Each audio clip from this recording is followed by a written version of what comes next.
An unearthly hello to my fellow horror enthusiasts. Welcome to the latest episode of the Writers of Horror podcast. Today, I am thrilled to have in my clutches the amazing Reed Alton from the metal band Osyron. So, welcome, Reed. Hey, thanks so much, Julie, for having me here. I'm happy to be part of the podcast and to kind of join the community. So happy to be here. Thank you. No problem. It's a pleasure to have you. So, before we start asking Reed some questions, let me give you guys a little background about Osyron. Osyron is a Canadian progressive symphonic metal band based in Calgary, Alberta, my own city. So, how excited am I? It consists of the vocalist Reed, who's here with us today, guitarists Christoph Stomek, Bobby Harley, bassist Tyler Corbett, and drummer Cody Anstey. Bridging the gap between traditional European metal styles and the influence of their homegrown contemporaries, Osyron has created a unique sound of their own. They formed in 2012. They released their debut album, Harbinger, in 2013. In 2017, they released King's Bane, which leaned more towards the symphonic power metal style. And Foundations was released in July of 2020. It spent 9 weeks on the Canadian charts with 11 appearances across various stations, reaching number 2 on CJSW in Calgary and number 6 on the Earshot National Loud chart. Osyron was nominated for the 2021 YYC Music Awards Metal Recording of the Year for Foundations, and they took home the 2022 YYC Music Award Metal Recording of the Year for King's Bane, the Deluxe Edition.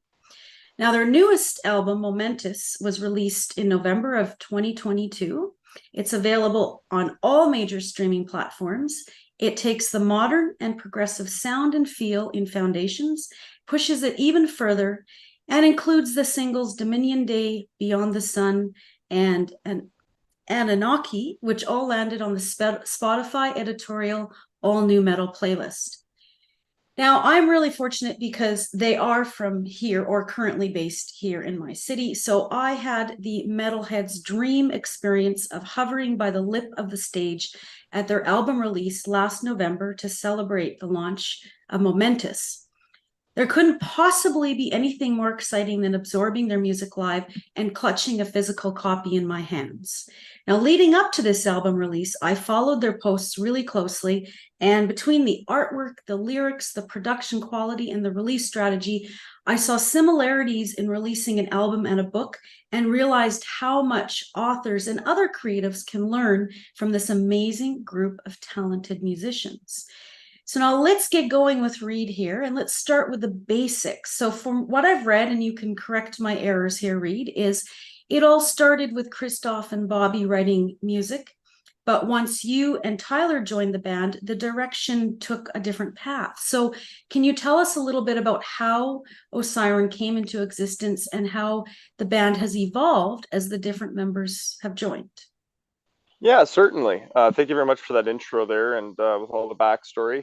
Um, it's a lot cooler when someone else reads it out loud than ourselves. But yeah, I guess it is kind of a little bit of a long story, so I'll keep it short. But Christoph and Bobby, have known each other and been in bands together since they were teenagers, and they were based out of Sarnia, Ontario, out east, and well, I guess east of where we are. Um, and About a decade ago, they moved out west for a change of scenery, both in their professional lives, within the music industry, and they made that jump together. And at that point in time, they were in a band called Morbid Theory, and then they decided to rebrand themselves, kind of change it up, and they renamed the band Osyron, which is what we have today. That's why we say we formed in 2012, even though Bobby and Christoph have been, together in a band longer than that. And then yeah, they went through a couple lineup changes, some inconsistencies, up and downs. They did release Harbinger, and then in 2016, 2017, I joined the band, and Tyler joined the fold as well. And then a few years after that, Cody. And we consider this to be the first true, complete, consistent lineup, and the one that we have moved forward with for about 5 years now, and have released Foundations, Momentus, a re-recorded, a remixed, remastered version of Kingsbane with Cody, and this next record that we'll be putting up together, hopefully within the next year or so. So it's been good. It's been a long journey, but it's been a great ride, and we've formed great friendships, and we can't wait for the next chapter together. It's been great. Right. Well, and from when I saw you guys live and had great chance to talk to you before and after the show and actually meet the other members, definitely there's a certain amount of like chill, relax, and definitely you guys have a really good camaraderie between you. I really enjoy that. So what I'd like to ask you about first is Momentus. From what I've read, again, you can tell us the truth, is that the band feels this is your strongest album to date, that you've taken the modern and progressive sound that you created with Foundations, but pushed it even further. So just tell us a little bit about that and Momentus itself. Yeah, well, I think, for any artist, whether you're an author, a painter, a musician, um, whatever medium you are a part of or that you pursue your craft in, I think you're always trying to push yourselves anyway, and always trying to put forward the best that you could possibly do. So I think it's a true reflection of this record, where I think that we pushed ourselves in not only our musicianship and some decisions we made as individuals, but as a band and as a unit. I think that we got a little bit more collaborative in our writing, and I think we got a lot smarter with our writing. So I think the songs, the directions, everything's a little bit more cohesive, a little bit more in one direction in the way that we want to go. Right. So yeah, I say Momentus as a whole is our best work, and I think that it really encompasses our true style, like what we're trying to go for, which is dark, it's ambient. There's a lot of heavy passages, but there's also breaks where it gets, maybe melancholy, or maybe a little bit more kind of lower and kind of more eerie and mysterious. But overall, I think that we really kind of captured our sound truly for the first time, and that makes it very exciting for this next record that we're going to be writing here soon, because it means that we have an idea of what we are and where we're going, which is really cool. So Yeah, I really, that resonates with me because I have written a number of books, and I know other authors too would feel that, where over time you really start to feel like you're getting your voice and more confident in it. So there's so much parallel between, yeah, like you said, it doesn't matter what kind of creative you are. There's a lot of parallel in what we feel. On that note, I want to ask you about the remastering of Kingsbane, because in the author world, I have encountered other authors who have, for whatever reason, remastered and relaunched a book. And I've always admired the confidence to do something like that. So what I want to ask you about Kingsbane, the deluxe edition, it seems that there were quite a few changes, including remixing, remastering the original recordings, and even rewriting certain tracks like Viper Queen, Grief Maker, and Razor's Wind to reflect your evolution as a band. So can you tell us a little bit about what your primary motivations were for taking on the remastering and how that worked out for you guys? yeah, well, I think the very beginning of it was obviously we released Foundations right kind of in the thick of COVID. At the beginning of COVID, I mean, we had planned obviously to have a proper release, do some touring, do the normal stuff, but COVID threw a wrench into those plans, as well as everyone else's. And so we were deciding as a band creatively what we could do to keep ourselves in the mindset of people, especially because Foundations is really a great launching pad for us, and we started to get some attention overseas, and starting to gain a fan base that way. And through our management and through our promotional and marketing companies, we reluctantly at the beginning came up with the idea of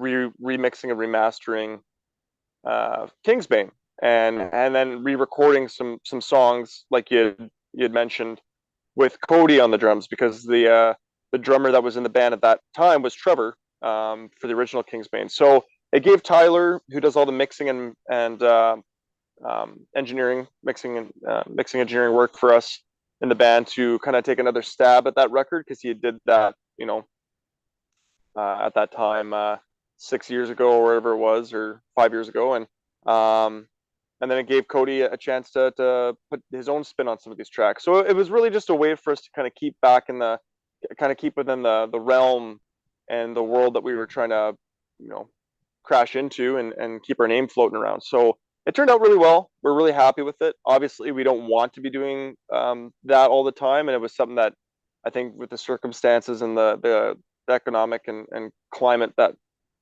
we were in as a society, it just kind of lent itself to that. So we're happy with it looking back now, but I don't think we do that anytime soon again. Yeah, well, it's not easy, right? It's a lot of work. It But is. when you released it in May of 2022, or sorry, 2021, it had 26 Canadian chart appearances over 15 weeks, including 5 times #1 on CJSW in Calgary and #1 for the month of August on the Earshot National Loud chart. Probably a bunch of other things too, but obviously you had some really good success in this relaunch. So good for you guys to take that on and do all that work. I mean, that's just amazing. Now, let's talk about, oh, yes, of course. Let's talk about some of your appearances because, I mean, you guys have made some really cool appearances recently and have some really exciting ones coming up. So I see that you were finalists in the Calgary edition of the Wacken Metal Band in 2019. You were at the kickoff show at the 2021 Loud as Hell Festival, on the main stage for the 2022 Loud as Hell Festival for the 10th anniversary. And recently, you guys aren't going to believe this, but recently Osyron was on the 70,000 tons of metal cruise, which I heard was really crazy. People were up early waiting to buy merch, and it was just insane.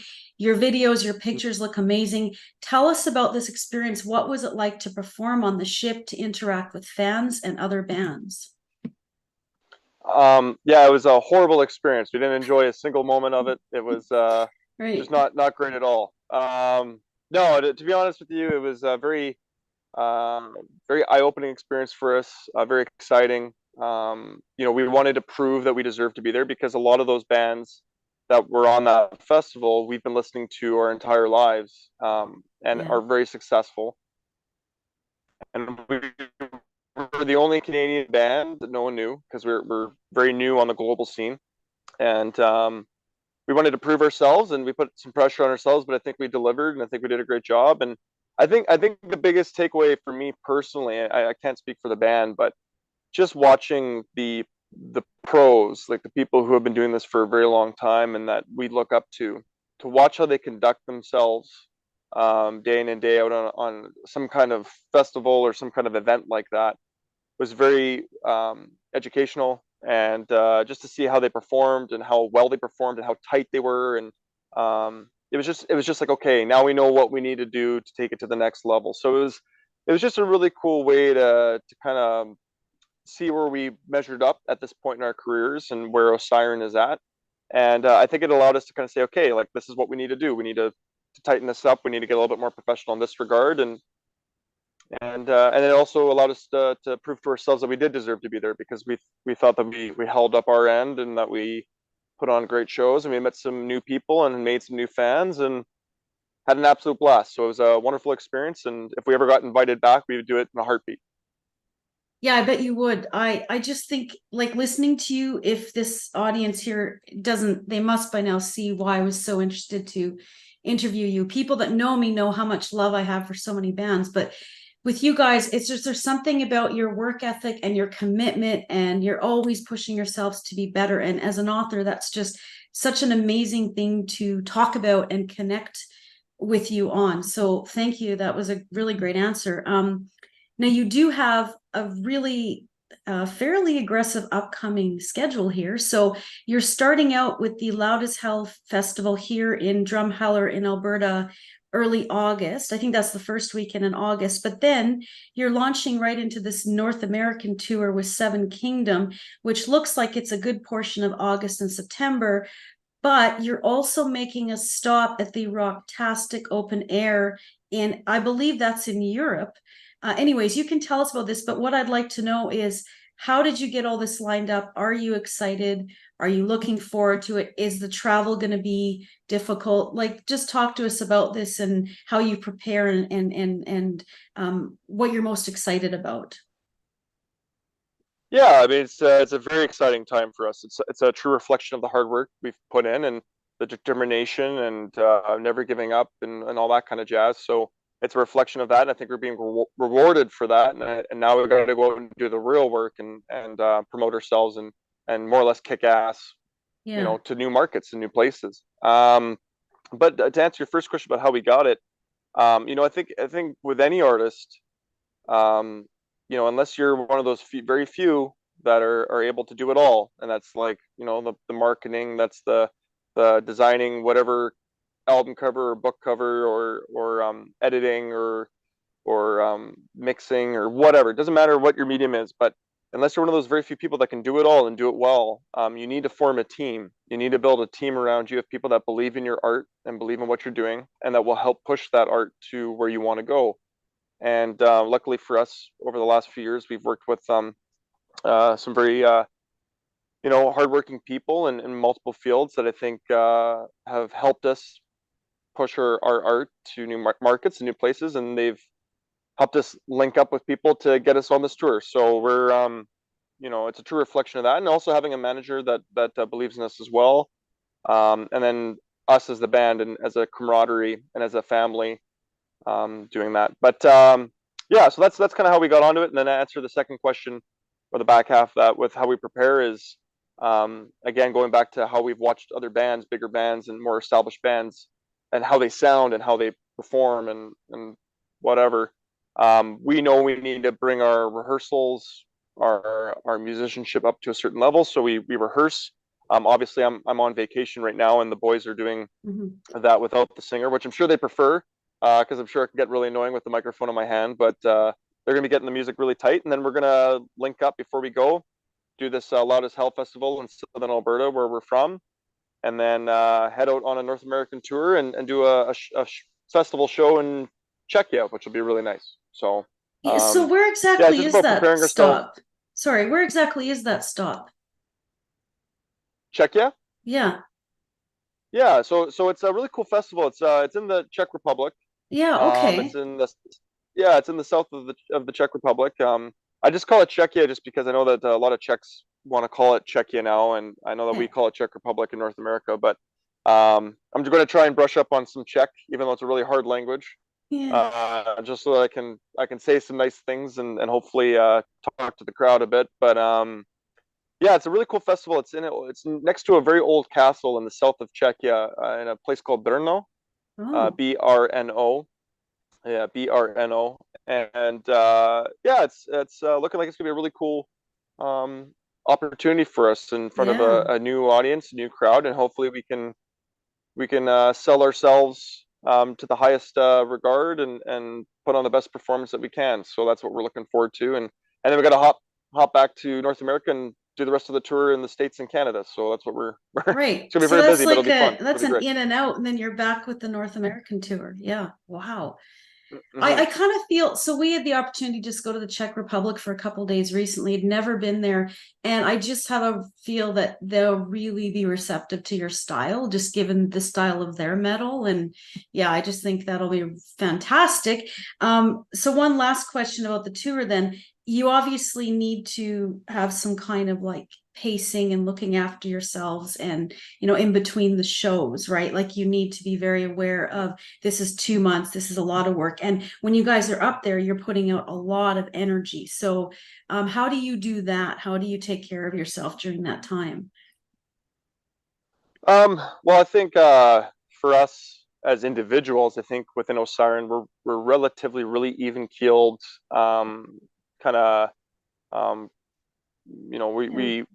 we're very kind of like we do like to have fun, and we do like to go out and try different beer in every city that we go to, and have some late nights. But we are very respectful of our craft, of our musicianship, and ourselves. And we know that if one of us isn't able to bring 100% or not able to bring the best they can, it could be detrimental to the overall performance. So I think through trial and error and through living life a little bit, we've all learned the hard way of the lifestyle of being in a band. And I think that for the most part, we're really, really regimented and able to take care of our bodies, which helps take care of helps take care of our performing. So I think for us, it's gonna be a learning curve, like making sure that we're getting enough rest and that we're being patient with one another, because we know that living with multiple individuals in a tight space for a Yeah. long period of time can be very frustrating. But you know, we're all good friends, and we'll hopefully respect each other's boundaries, and yeah, we'll see how it goes. We're Yeah. gonna give it our all every single night. So if that's the best show that you've ever seen, then we're happy to be part of that. And if it's an absolute train wreck, you can't say that we didn't try. So Right. that's what we're all about. Yeah. Yeah. That's fantastic. Okay. Let's move on from this. What I'd like to talk about before we run out of time here is your videos. So, as I mentioned, I was really interested in the release strategy that Osyron used leading up to their last album release. And on a regular basis, you were releasing a single with a video, a high quality video. I'm going to bring up Beyond the Sun because, oh my God. So, for all of you listening, you need to go to their website. Don't worry, I'll provide that. You need to watch Beyond the Sun.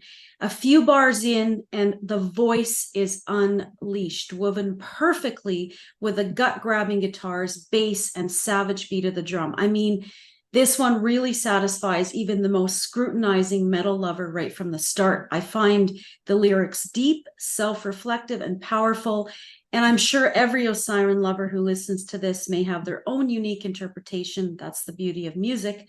But tell us, Reed, what is the meaning behind this song from the band's perspective? Yeah, you know, I think from a musicality's perspective, first and foremost, you know, we've always tried to be larger than life, and we've always tried to be epic and sounding bigger than oneself, and that's not just being bigger than the band, but just bigger, you know, bigger than what we maybe feel in our day to day life. So I think musically it sounds very massive and very epic because that is what we try and do. And then from a lyrical standpoint, Beyond the Sun really comes down to finding something or someone or a passion or um, you know, a feeling that maybe brings you to a better place, you know. And I've always been fascinated with space and beyond our existence, because you know we are so minuscule and so insignificant to the universe, you know, and we all are a part of it, and we all have a part to play. But in the grand scheme of the existence of what we could possibly imagine, we are so small. And sometimes when you find someone, you know, it could be romantically, it could be friendship, it could be just through a mentorship, or when you find a passion or something in your life that pushes you out of the lowest of lows or brings you to um, you know, your best self, you know, that's a beautiful thing.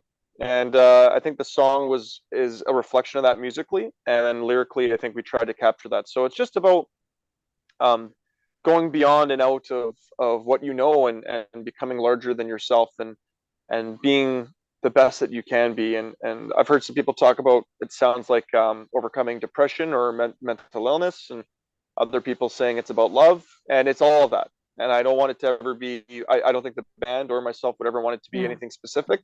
Yeah. I think we just want it to be, you know, we don't know what's out beyond the sun, really. We have ideas, and that's what we want the song to be. Is we don't know what it truly will mean to someone else, but hopefully it means that they're understanding that there is something beyond, and something greater. So that's kind of what that song encompasses. Yeah, it is epic. You definitely all need to watch this. Now, a little bit of a lighter, less serious question, but there is a lot of nice hair in this band. You'll see that when you watch this video. At the end of the video, you get to see a close up of each band member in turn, hair blowing in the breeze. So Yeah, yeah. a lighter question. How do you get the breeze, and what does it feel like to be standing there with a serious look on your face as your luscious locks are blowing in the wind? Yeah. So I'd say I mean, that was just like a creative decision, something that we were just like, oh, like it would be pretty epic if we had a very bright light coming down onto our face as if we were looking at the sun, and the Yeah. heat waves or the energy of the sun was, it's just kind of like a creative decision. But now that you pointed it out, yeah, I think the band has really tried hard to put on a look and an image. I think any great product or group of individuals or companies or whatever would try and do is try to really sell what you're doing, and so yeah, I think we all take care of ourselves. I like my long hair. I think a lot of the band members want to keep growing their hair out and making it look good. And if we end up having awards down the line of best hair, then we'll take it. We'd prefer the music, but if it's best I hair, then know. we'll take that too. I know. Well, I mean, now like you can't really see Reed's hair here today in all its glory. But when you watch the videos, you will. And honestly, there's nothing wrong with having the great hair to go with the great talent. I mean, like now you kind of have to keep it. You're known for it. Okay, so a couple more questions because we are getting close to the end here, but I'm going to jump ahead here because I really want to ask you a little more about this release strategy and specifically your collaboration on some of these videos that you did leading up to the release of Momentus. Collaboration is a really important topic for many creatives, from authors to musicians. And on Momentus, you really achieved some outstanding collaborations. So what I want to talk about is the deafening, and this is another video that you can see on their website, and I highly encourage it. The deafening features both Stu Block and Percival Schutenbach. It is just amazing. You need to watch this. It's essentially, in my interpretation, a battle of two metal gods, two voices that transcend beyond worldly sounds, at times battling, at times melding. You pair this with the persistent percussion, the guitar and the bass that grabs you by the pit of your gut.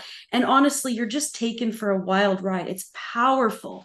So what I want to ask you specifically about is, how did you achieve this collaboration with these amazing artists? How did you build those relationships and coordinate the production? And yeah, just tell us about how you did this, because this is a really interesting topic.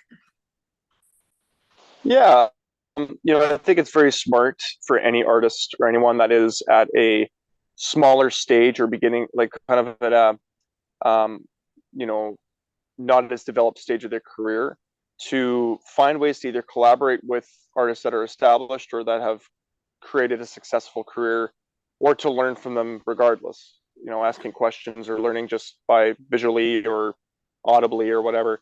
So I think for us, it was a really, really important and paramount tactic for us on this record, because we knew that we had an opportunity to really make a splash with Momentus. Well, we felt anyway, and we felt like we did in the end, but it was a way strategically for us to try and reach more people and really kind of bring our music and our art to a higher level. So working with Percival out of Poland was really cool and creative.